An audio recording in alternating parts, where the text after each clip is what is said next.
The folder on his door had been updated sometime in the last week. I could tell because the plastic sleeves still looked clean. Too clean for a hallway that always smelled like industrial cleaner, and something underneath it that no amount of scrubbing could fix. The name typed on the card inside was my ex-father-in-law's, Edwin Marsh. I stood there longer than I should have. My name is Jocelyn Pruitt. I'm 31 years old, divorced for 2 years, and I had driven 40 minutes to this particular assisted living facility in Greensboro to drop off a casserole for my old neighbor Ruth, who'd broken her hip in February. I was not supposed to be standing in front of room 114, reading a name I hadn't said out loud in almost 2 years. Edwin Marsh had once been the kind of man who fixed things without being asked. He'd repaired the gutter on our first house before my ex-husband even noticed it was pulling away from the fascia. He'd shown up with a used lawnmower when ours died in July and stayed for 3 hours making sure it started right every time before he left. He wasn't a warm man exactly, not the type to say I love you or pull you into a hug, but he was solid, dependable in a way his son never managed to be. The door was half open. I could see the edge of a hospital-style bed, a window with the blinds half drawn, and a television mounted on the wall that wasn't on. No get-well cards on the windowsill, no flowers, a single photograph on the small dresser that I couldn't make out from where I stood. I took one step back, then I heard his voice. "Hello?" It came out thin, uncertain, like he wasn't sure anyone was really there or if it even mattered if they were. I stepped into the doorway. He was sitting in a vinyl chair next to the window, wearing a plaid robe over what looked like regular clothes, which struck me as oddly formal for someone in a care facility. His hair had gone fully white since I'd last seen him. His hands resting on his knees had a slight tremor I didn't remember. "Edwin," I said. "It's Jocelyn." He looked at me for a moment with the careful expression of someone who wasn't entirely sure their memory could be trusted. "Marcus is Jocelyn," I added quietly. Something shifted in his face then. Not quite relief, something more complicated than that. "You came," he said. "I was visiting someone else." I told him honestly, stepping inside. "I saw your name." He nodded slowly, like that made sense, like it was the kind of thing that happened. It didn't seem like the kind of thing that happened. Someone accidentally stumbling into your room after months of no visitors wasn't normal. It meant no one had been there long enough to make it feel unusual. I pulled the chair from the small desk near the wall and sat beside him. We didn't say much at first. He asked about my job, which I'd changed since the divorce. I told him I was doing bookkeeping for a dental practice now, nothing dramatic. He said that sounded steady. I said it was. At some point I asked carefully how long he'd been here. "Since October," he said, "which was 4 months ago. Does Marcus visit?" The silence that followed that question was its own kind of answer. "He's got a lot going on," Edwin said finally. I recognized that sentence. I had said versions of it myself for 3 years while I was married to his son, covering for absences that had no good explanation, making excuses that fit neatly into the space where an apology should have been. I came back the following Saturday. I told myself it was because I was already in the area, which was only partly true. I brought coffee from a place he used to like. The kind with the paper cups and the cardboard sleeves. Nothing fancy. He drank half of it and seemed pleased to have something specific to hold. The visit after that, I brought a puzzle. We didn't finish it. He got tired halfway through, and we just sat with the unfinished border between us, talking about nothing in particular. His late wife's garden. A dog he'd had in the 80s. The way neighborhoods in this part of North Carolina had changed. He didn't always remember things correctly. Sometimes he'd loop back to a story he'd already told me that same visit, telling it fresh, like it had just surfaced. I learned not to correct him. I just let the story be told. It was on my 5th visit that things changed. I arrived a little after 11. The hallway was quieter than usual, a Tuesday, most of the other residents still at breakfast. I was almost to his door when I noticed it was pulled nearly shut, and through the gap I could hear voices. One of them was my ex-husband's. I don't know why I didn't walk in immediately. Maybe some part of me already understood that what was happening in that room wasn't something I wanted to announce myself into. I stopped just to the side of the doorframe, close enough to hear clearly. "It's a straightforward document, Dad." Marcus's voice had that particular quality it got when he was managing someone controlled and slightly too patient. "You sign where the tabs are. That's it. I don't understand what I'm signing." Edwin's voice was quieter, slower. "You don't need to understand the whole thing. That's what the attorneys are for. You just trust me, right? You've always trusted me. A woman's voice cut in then, clipped and efficient. His new wife. They'd gotten married 8 months after our divorce was finalized. I had never met her. We don't have all morning, she said. He's coherent enough right now. Let's just get it done. Something landed cold in my stomach. I pushed the door open. Marcus turned around first. The expression that moved across his face went from surprise to something controlled and flat, so quickly I almost missed it. Jocelyn. He said my name like it was an inconvenience. What are you doing here? His wife was standing near the window, arms crossed. She was polished in the way that takes effort, the kind of put together that doesn't look like it's trying. She looked at me with the steady assessment of someone who'd already categorized me and moved on. I visit Edwin, I said.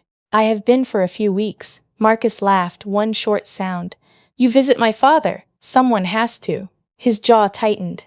I looked past him to Edwin, who was watching all of us with a confusion that wasn't entirely cognitive. He knew something was wrong. He just didn't have the full picture. What is he signing? I asked. That's a family matter, his wife said, her tone final. He's my family too. He was for 6 years. I looked at Edwin directly. What did they tell you it was? Edwin shook his head slowly. Something about the house, I think, or the account. Marcus said it was just moving things around. Moving things where? I asked. Jocelyn. Marcus stepped between us. You need to leave. I looked at the papers in his hand instead. There were several pages, tabbed in red with signature lines at the bottom of each one. Can I see those? No, if it's routine paperwork, you should have no issue showing them to me. I have every issue with you being here at all. His voice had changed, the patience gone. You're not his family anymore. You're my ex-wife. You have no standing here. I looked at Edwin over Marcus's shoulder. Do you want me to leave? Edwin was quiet for a moment, then, clearly, no. Marcus turned toward his father. Dad.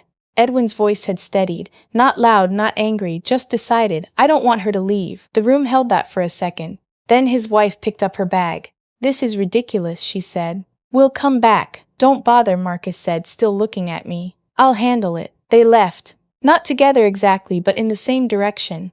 I listened to their footsteps move down the hallway, and when I couldn't hear them anymore, I sat down in my usual chair and looked at Edwin, who looked exhausted.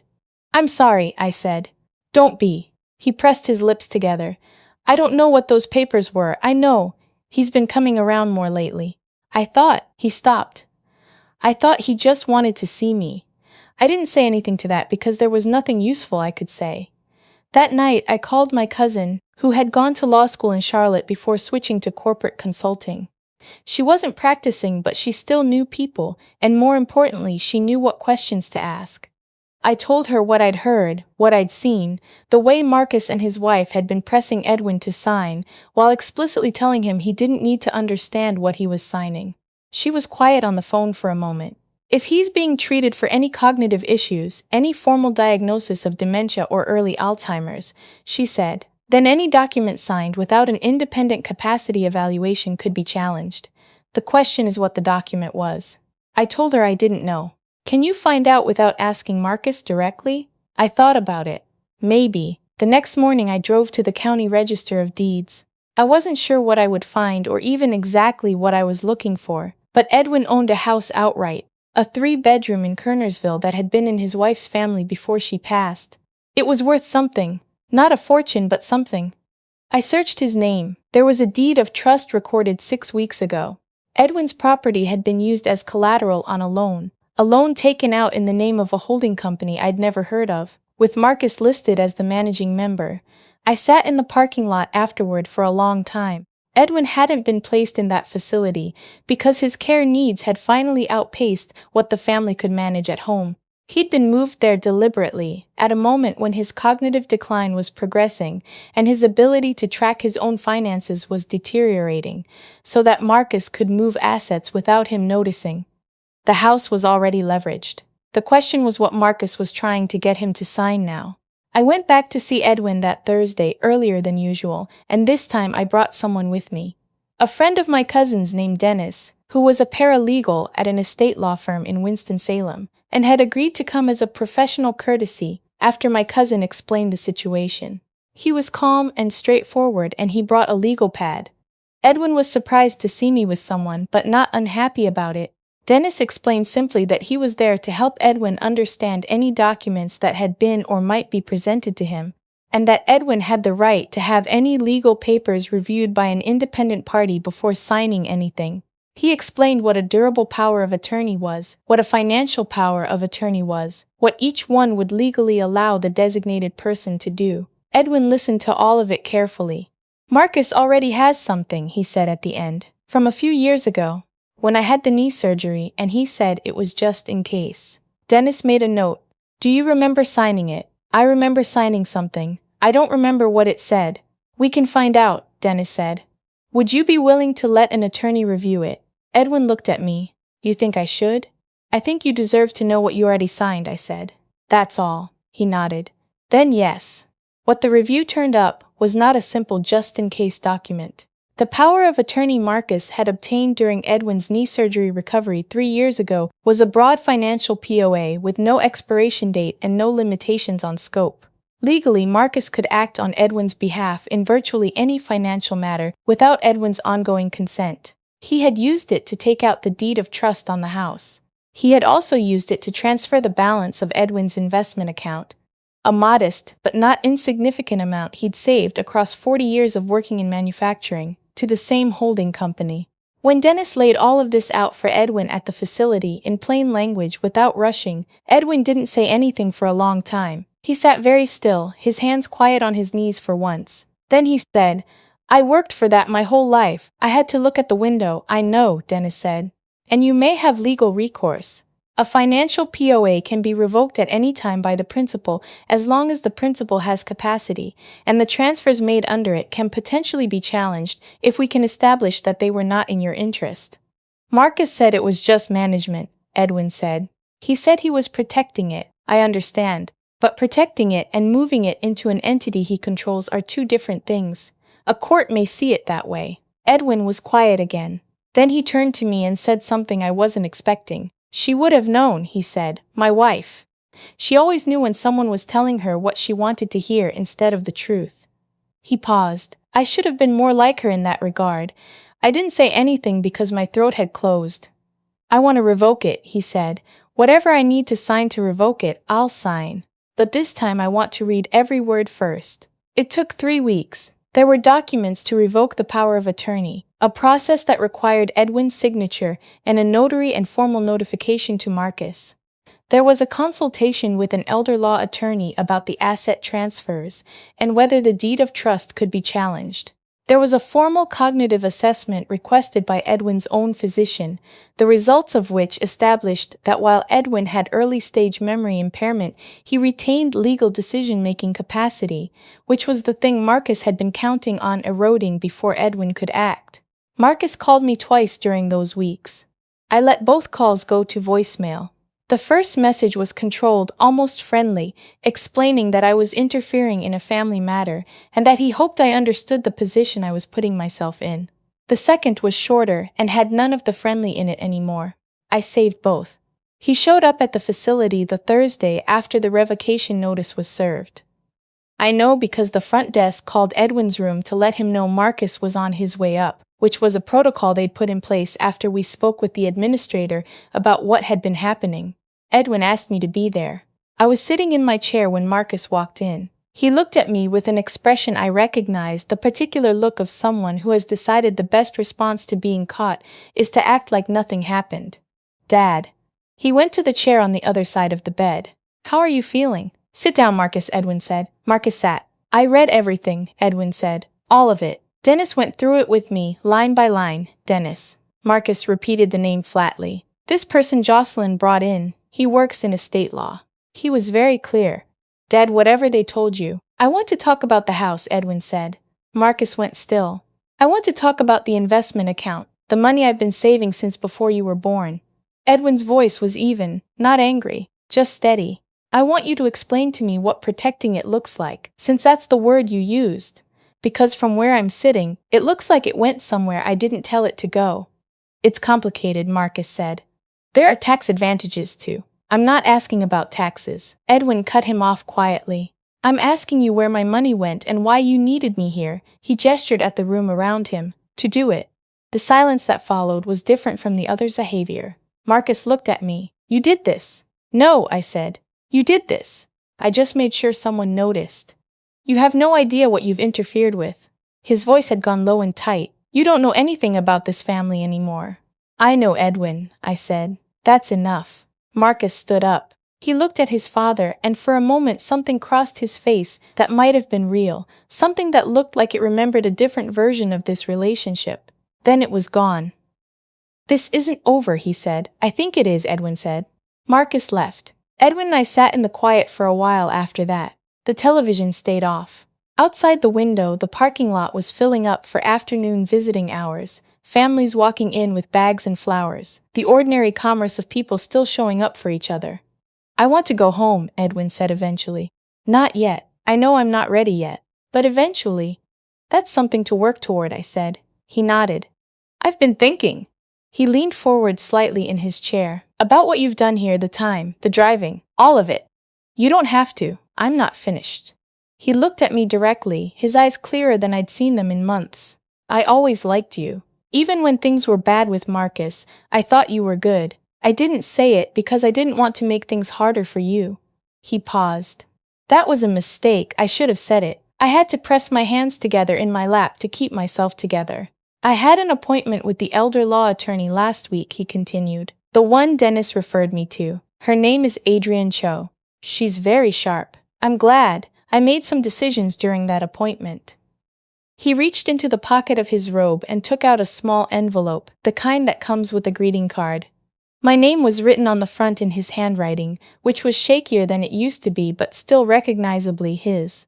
I'd like you to have this now, not later, now while I can tell you what it means myself. I took the envelope. It was light. Inside was a single card, the kind you'd find in any drugstore. On the front was a photograph of a farmhouse in autumn, the kind of generic but somehow still pretty image those cards always use. Inside, in his handwriting, was a short paragraph. He had updated his will. He'd appointed Adrienne Cho as his independent trustee. He had designated a portion of his estate, after the legal challenges to the asset transfers were resolved, to a women's shelter in Guilford County that his late wife had volunteered with for 20 years. He had left me his wife's collection of seed catalogs, 60-some years of them, which she had kept in labeled shoeboxes, and which I had once spent an entire afternoon looking through when Marcus and I were still married, telling Edwin I'd never seen anything so methodically loved. I looked up from the card. She would have liked you, he said. I'm certain of it. I didn't cry until I got to my car, and then I sat there in the parking lot for a long time, not quite ready to drive, the card in my lap and the afternoon light going gold across the dashboard. I had walked into that hallway to deliver a casserole. I had almost kept walking. I think about that sometimes. How close I came to not stopping. How easy it would have been to see the name and keep moving, to tell myself it wasn't my business anymore, that I'd closed that chapter and owed nothing to the people in it. I'm glad I stopped. Not because of what Edwin gave me, though the seed catalogs are now in my spare bedroom, and I look at them sometimes when I need to remember that some people build things quietly and carefully across a whole life without needing anyone to notice. I'm glad because Edwin deserved someone to stop. He deserved someone to sit in the chair and stay, not because they had to, but because it was right. The legal process is still ongoing. The asset transfers are being challenged. The deed of trust on the house has been frozen pending review. Marcus has a very expensive attorney and a lot of confidence that money will solve this, the way it has solved things for him before. Maybe he's right. I don't know enough about how these cases tend to go to predict anything. What I know is that Edwin went home in April, not to the house in Kernersville, which is still tied up in the legal process, but to a small apartment in a senior living community about 12 minutes from where I live. He has a part-time home health aide who comes 3 mornings a week. He has a neighbor named Harold who plays chess badly and loses cheerfully. And he has me every Saturday with coffee from the place he likes, and no particular agenda, just time. Some things don't have a clean ending. Some things just have a next step, and then another one after that, and the going itself turns out to be the point. I brought him the first seed catalog from the box last week. The oldest one, from 1961, the year his wife was 17. We sat together and went it page by page, and he told me about her, really told me, the kind of stories that had been waiting a long time for someone to sit still long enough to hear them. I stayed 3 hours. I'll be back next Saturday.